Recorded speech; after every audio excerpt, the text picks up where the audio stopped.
Welcome back. We are live here with our first semifinal match. This is between Andy Ferguson and Tom Ross. For Andy Ferguson, it is his second straight weekend top 8ing the Open Series.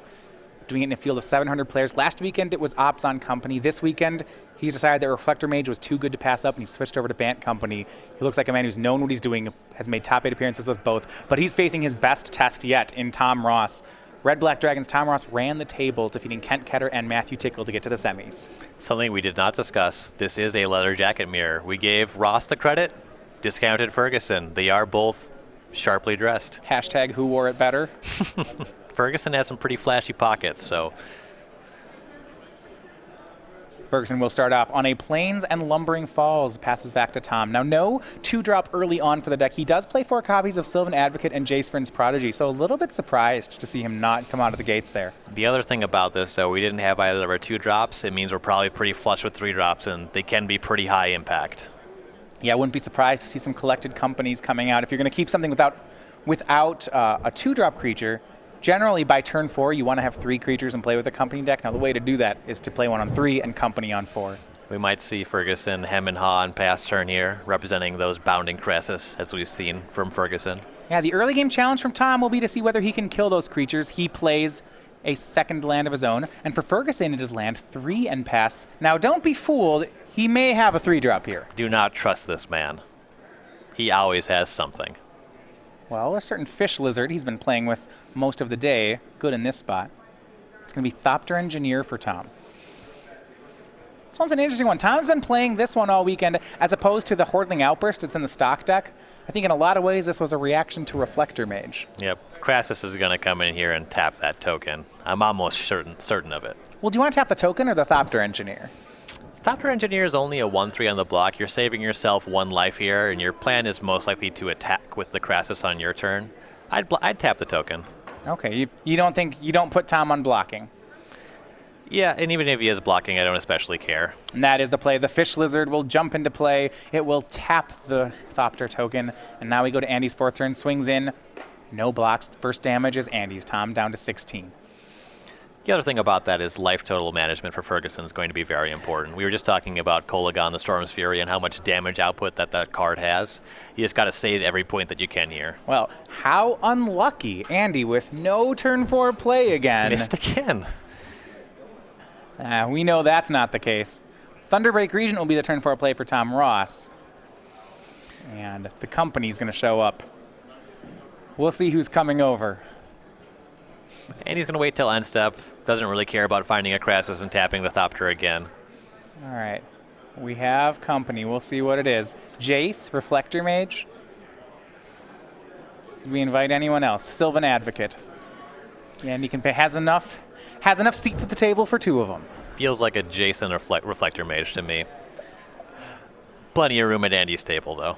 Jason Reflector Mage is the pick. Reflector Mage is going to bounce that Thunderbreak Regent. Now, Andy will have to take 3 to do that. But he now has 5 power on the board. To be fair, that Reflector Mage is just going to stare at this Thopter Engineer for a minute. Unless we do see a Dromoka's command out of Ferguson, which would be a pretty big swing in tempo. You would then be swinging for 6, and Tom would be left with just a 1/1 in play, with no means to cast a Thunderbreak Regent on the following turn. 2 cards in the graveyard for Andy Ferguson, so Jay's still a ways off as we go back to his 5th turn. 15 to 16, the game's still very close. The Reflector Mage bought Andy some tempo. We'll see what he does with it.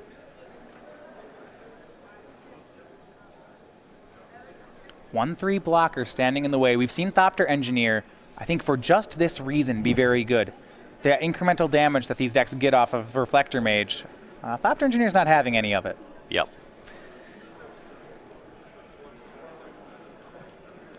Andy's pretty far ahead here, though. Jace will go ahead and draw. It'll discard Jace. 5th land for Ferguson. And it looks like we have another Reflector Mage, and now it's even going to bounce Thopter Engineer. Yeah, we didn't see a Dromoka's command here, but at this point, we're not concerned about that Engineer coming back down. Beats everywhere. Bounding Crassus and Reflector Mage hit Tom down to 11. Andy follows up with a Sylvan Advocate. He now has 5 creatures to Tom's 1. Tom's going to need a big turn here. He can recast Thunderbreak, but cannot recast Thopter Engineer. What he really needs is just some removal spells. You really want to deal with that Advocate before it becomes a 4/5. Andy does have 5 lands in play, so as soon as next turn, that could just be out of hand for most of Tom's removal spells. No card like Languish or Crux of Fate in Tom's main deck. He has to get through these creatures one removal spell at a time. And that's the power of Collected Company that we've seen out of Ferguson's deck. So Tom, you see over in his hand, has Thopter Engineer, Thunderbreak Regent, has a 5th land.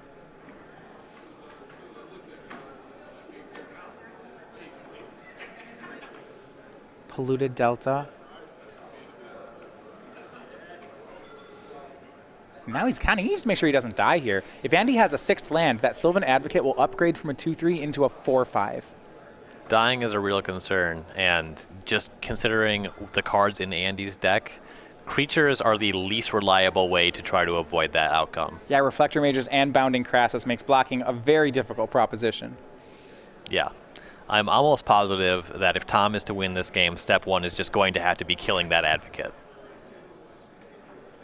So 5th land for Tom is going to be a Smoldering Marsh that he fetches for. He'll go to 10. And then if you're going to kill the Advocate shortly after, you really need to kill Jace, because there's 3 cards in the graveyard, and one of them's a Collected Company. Yeah, so if Jace sticks around, Jace is going to flash it back. But if we kill Jace, then we're leaving 7 power on the other side of the table. Then we're killing a 0/2 while we're at 10. This is bad. That's what we're getting at. You know, and that's the difficulty. When you're a bunch of spot removal, keeping pace with Collected Company is difficult. Post-combat, Flamewake Phoenix. I feel like we see Tom do this every game. Makes you wonder how he feels about the card's inclusion in the deck. Draconic Roar will reveal Thunderbreak Regent. Does he want to deal 3 to the Crassus, or is it the Sylvan Advocate? Or even the Jace? He has tough choice here. He'll pick the Advocate. Yep, it represents the most damage on the next turn, though the Jace does put Tom in a hole that I'm not sure he can climb out of. Andy will take 3. He'll drop to 12. Life totals remain close. One thing about Tom Ross's Red-Black Dragons deck, because of how many red cards and haste he has, it's possible for him to win when he's behind on the board. Let's do a quick Culligan check on damage. We would have 3 on the Phoenix, 2 on the Thopter, 5 on the Culligan. Looks like a total of 10 to me. It's not quite there. Close, though. No real 1 mana way to add to that clock. No, the only burn spell out of Black-Red Dragons is the Draconic Roar that we already saw. So Tom would need another mana to make that play.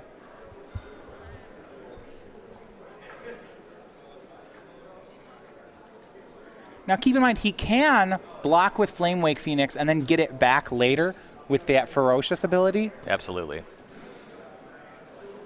The problem going forward is going to be, though, that the Phoenix has to attack if it's in play pre-combat. And he's just going to try to bury Tom while he's behind. Jace discards Death Mist Raptor and flips into the Telepath Unbound, getting a creature that Andy would love to have in the graveyard there.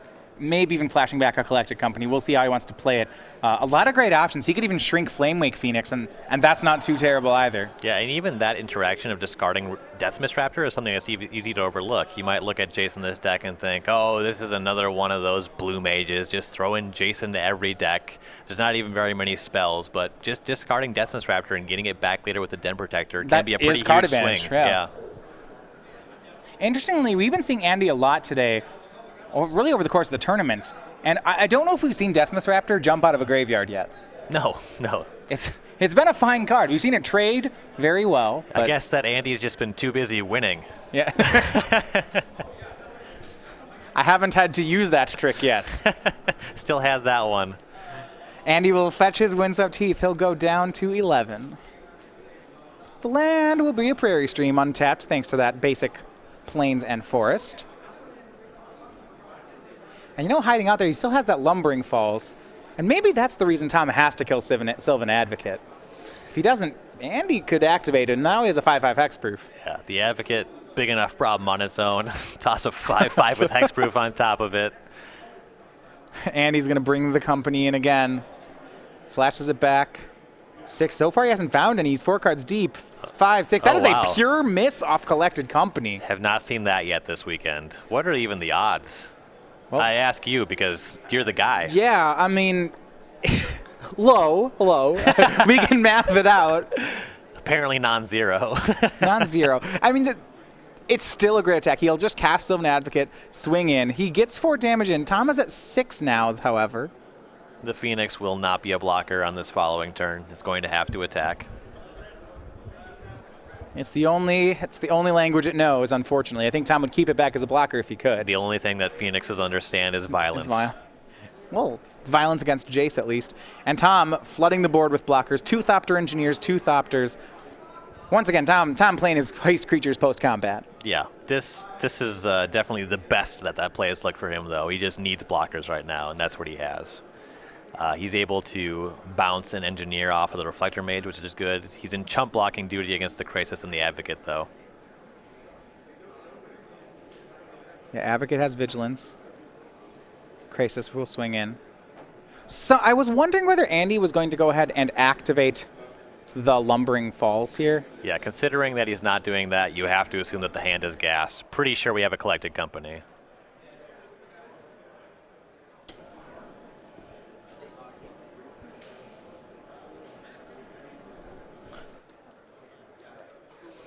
Swing here is going to be a triple block on Bounding Krasis and a single block on Sylvan Advocate. Yep, so that block was great there. Both Thopters will go down. Both Engineers will stick around to Yeah. chump block another day. We're getting to a point where Kolagon may be lethal. Now, I believe Andy has another Collected Company, so, I mean, Tom's going to need a lot of luck. He's going to need 2 Collected Companies to brick. Well, he just passed the turn. He couldn't have anything. Yeah, I mean, this late in the game, it's possible he has nothing. but he doesn't. Never had nothing in his life. Flamewake Phoenix will attack. I think Andy's he'll let himself go to 9. Yeah. Game's getting close. Like I said before, though, Tom's going to need a big miss from Andy. He'll play Thunderbreak Regent, leave 2 mana up, 3 mana. He could have another kill spell. So you're unlikely to miss once. What are the odds that after you miss once that you miss a second time? Oh, it's a gambler's, halfway there. Gambler's fallacy, right? Well, not exactly. No. He gets 2 choices. It's Jason, Sylvan Advocate. Your odds do change. I'm due. He gets a second Sylvan Advocate. Now, with 2 Sylvan Advocates in play, Lumbering Falls is a 7/7. Woof. And he does get a Jason to play, so Andy could have yet another Collected Company if he wants. At this point, I'm actually starting to think that because Thunderbreak's in play, maybe he needs to get in there with this creature land. Yeah. But with Tom at 5, the question I'm asking is Andy going to win this? That was not... He wanted to hit Bounding Krasis and Reflector Mages there. He didn't really want Sylvan Advocates.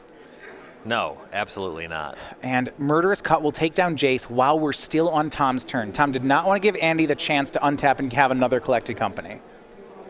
Yep, I like that a lot. And that block with the 2 Engineers on the Thopter on the Krasis turns ago, it's looking really great here. This is a close game where Tom has pressure in the air, and now he just has those blockers that are sticking around. So hold on. If Andy activates the creature land and swings all 4 creatures, Tom has to block 3 of them because any 2 are lethal. Correct. But he could, Thunderbreak could block the 2/3. He could chump block the Lumbering Falls. He could chump block the Sylvan Advocate, let 4 through, go to 1, and then Thunderbreak Regent plus Flamewake Phoenix. That doesn't take very much to be lethal. No, a Draconic War, a Kolagon. Is there any other card in the deck that can make that full lethal? Pia and Kieran doesn't do it. They don't have haste anymore. So it seems like Tom has a chance here, but there's one more thing we haven't counted on. There's 1 card remaining in Andy's hand, and it's good. It's a copy of Ojutai's Command. It's 2 of in his deck. Tom's going to swing for 6. He'll put Andy down to 3. Pass the turn. Ojutai's Command. Does Tom have a Draconic Roar? It would win here. Yeah. In the face of no Roar here, that Command looks to lock things up. I think it's going to be gain 4 and put Sylvan Advocate into play. Andy, I believe, is going to do this before damage so that Draconic Roar does not get him. Yeah, I like that a lot. He wouldn't want to go to 3 and then put that on the stack. You either do that before damage or don't cast it at all. Second Thunderbreak Regent from Tom Ross. For Andy, he's going to activate Lumbering Falls, and he's swinging with 3 Advocates and a humongous Lumbering Falls. A 9/9 hexproof. That is too much, and game 1 goes over to Andy Ferguson, ahead the whole time, and Tom Ross really making a sweat out of it. Yeah, he killed Tom about 2 or 3 times on the final turn, but it is important to note that that game was actually very close just a turn ago. Wow, so Andy Ferguson, Bant Company, in a nail-biter takes that game. We're going to go ahead and look at the sideboards. We're going to start over with Tom Ross. So we have 2 copies of Kolaghan's Command, 2 Kozilek's Returns, 4 Self-Inflicted Wounds, 1 Obnixilus, 1 Crux of Fate, 4 Transgress the Mind, and a Kalitas. Now, I'm just going to say right now, before we get into what he's doing for this matchup, on the weekend, we watched a ton of Tom Ross, and I think he would have had an even better deck today with their 4 Transgress the Minds in the main. He's been bringing them in every single matchup. Yeah, they're just great against basically everybody. We're definitely going to see that one here. Probably going to see the Self-Inflicted Wounds as well. They're going to take care of those pesky Sylvan Advocates. Also do some chip damage to Ferguson. Another removal spell that just pressured Ferguson's life total might have swung the game entirely in that game 1. So both of those cards are going to be great here. Yeah, I mean, Tom will be able to do a pretty big switch on his deck. We're already talking about bringing in up to 8 cards. Yeah, Crux of Fate, that singleton we saw him bring in earlier. Oh, that's great. Yeah, definitely bring that one in. Both players are actually pretty good at recovering from a sweeper, so if you clear the board, then Andy is going to be able to collect a company and rebuild pretty quickly. The Deathmiss Raptors also help quite a bit, but there are going to be board positions where that's just going to turn things heavily in Tom's favor. On Tom Ross, yeah, it's...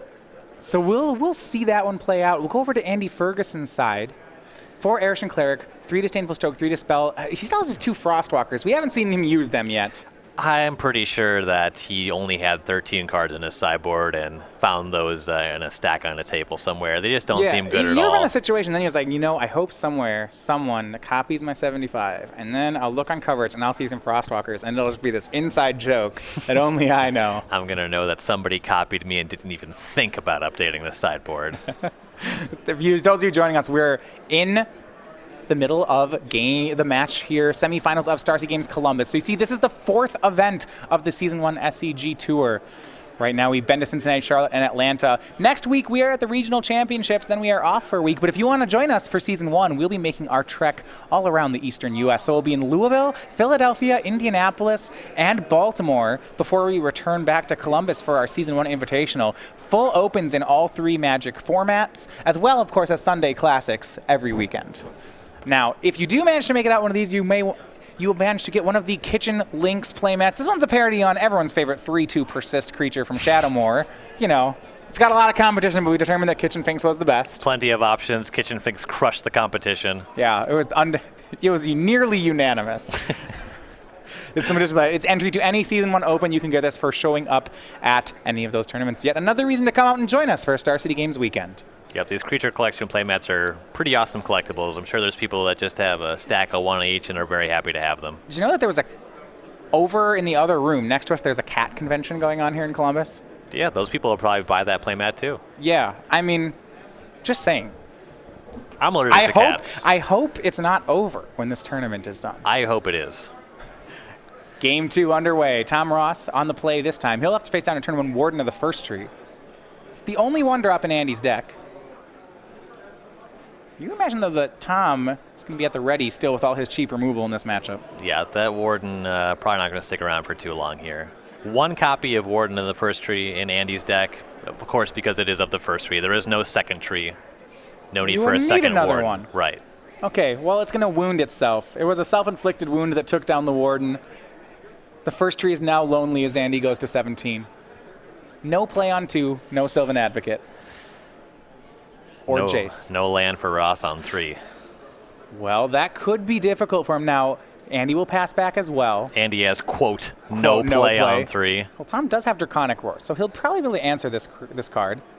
Andy goes for Bounding Crassus. But we may get a repeat of Game 1 here. There's a Collected Company hanging out in Andy's hand. And if Tom can't keep pace, that's going to overwhelm his removal and his mana. Yeah, why would Andy not have a Collected Company? It's the best card in his deck, so he's going to draw it. This deck's better when you always have Collected Company, especially in these non-blue matchups. Yeah, when there's no threat of Dispel. Tom does have Transgress the Mind in a 75.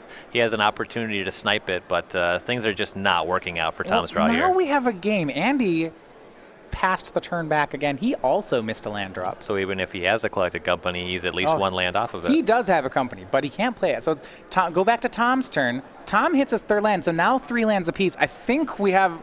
This is interesting again. Let's see what we can engineer this turn. How about a Phoenix? That didn't work. Well, let's tap it with a Crassus. Jace is the draw from Andy Ferguson, so no land. He's got choices here. He has Reflector Mage, Dromoka's Command, Jace. Command's pretty weak. I like Reflector Mage. Press your advantage on board, and Tom needs to draw for 4th land if he's going to have it. Suppose more than anything else, it's mana efficient here. It's a beater. It takes care of Flamewake Phoenix. Yeah, more. You use all of your mana as opposed to only 2 of it with the command. And you're also advancing your board position. Crassus will swing in. Tom down to 15. You know, of note, that incremental damage that this Dragon's deck does, Andy's at 13. Draconic Roar and Self-Inflicted Wound have dealt 5 here. Searing Blaze is a heck of a card. Make no mistake about that. Removal spells are only so good against this deck with Collected Company, and that's why it's so important to pressure your opponent's life total, and these cards do both. It's not a 2-for-1 by the textbook definition, but it's about as close as a red card can get. Reflector Mage was the decision by Andy. It puts Flamewake Phoenix back into Tom's hand. We go to Tom's turn. Did he draw another land? The answer is no. But he does have a Thopter Engineer. That will bring a 1/1. And Tom's going to attack with a 1/1. All right. Okay, blocking with it seems pretty poor, so. I suppose you don't want to. We're not at the point where we have to chump it for 3 yet. No, we've seen Tom do quite a bit of chump blocking this weekend, but never when he didn't have to. And here's a big play from Ferguson. Dromoka's Command will turn Reflector Mage into a 3/4. It will fight the Thopter Engineer, take it down. 6 damage comes across. Tom drops down to 9. He's in single digits now. Yep, really rewarded for that sequencing of Reflector Mage into Dromoka's Command. The board is advanced, and now he has 2 3-power creatures. And for Tom Ross, it's just another land he needs here. Multiple copies of Draconic Roar on the board for him. And look at this. He's going to swing in to put Andy down to 9. He is already consigning himself to 3 life, and I see why. Yeah. Swamp, Draconic Roar, swing for 3, game. See if he can draw it up that way. You swing first. That would be something. You, of course, swing first. Oh, okay. Second Reflector Mage is going to not make that not work. Tom goes to 3. That could be the final nail in the coffin for Ross here. Well, he could chump block. I mean, he can still take 1 off a Reflector Mage. Well, let's see if he hit the land first. He did. It's relevant because it's polluted Delta, which means that if he goes to 8, boy, he can't actually kill. Well, he can kill both the X3s and he can chump. That's true. And that, he would be at 3. Puts him live on anything that can deal 3 damage off the top. If he draws the last Draconic Roar. Yep, that's pretty much it. Unless he has like 2 Self-Inflicted Wounds. Yeah, he doesn't have a 5th land. I don't believe he has a Kolagon in hand. This hand seems like it would have matched up very well against Andy, actually. I mean, I suppose you say that about most hands that are many spells and few lands, that the spells are correct. Right. This hand looks really good. All I need to do is draw lands. Another Reflector Mage for Andy. If he casts that, I believe he has the match. Reflector Mage is the cast. It'll bounce the Thopter token. That is the finaler nail in the coffin. If he has Grasp of Darkness, Draconic Roar, he can get in here. Needs to fetch down to 2 to do that, though. But he does not. So you're absolutely right. It's 2-0. Andy Ferguson with Bant Company finally is the one to take down Tom Ross. We saw Tom just escape by the skin of his teeth on 3 separate occasions, all the way to an impressive top 4 finish. But it is Andy with Company. He'll be moving on to the finals. Yeah, eventually you keep winning those squeakers. Maybe you win some ones you're not supposed to lose. It's going to catch up with you. Great run by Tom. Top 4 appearance is certainly nothing to scoff at. But we have Andy Ferguson going on to the finals, and this deck is awesome. Yeah, this Bant Company deck has just really shown its strength here. Andy Ferguson was one of the players with only X2 on the weekend. He had the double draw into top 8. And that's why he's the number 3 seed and, showing his strength here as he moves into the finals. Last weekend we saw him top 8 with an Abzan Company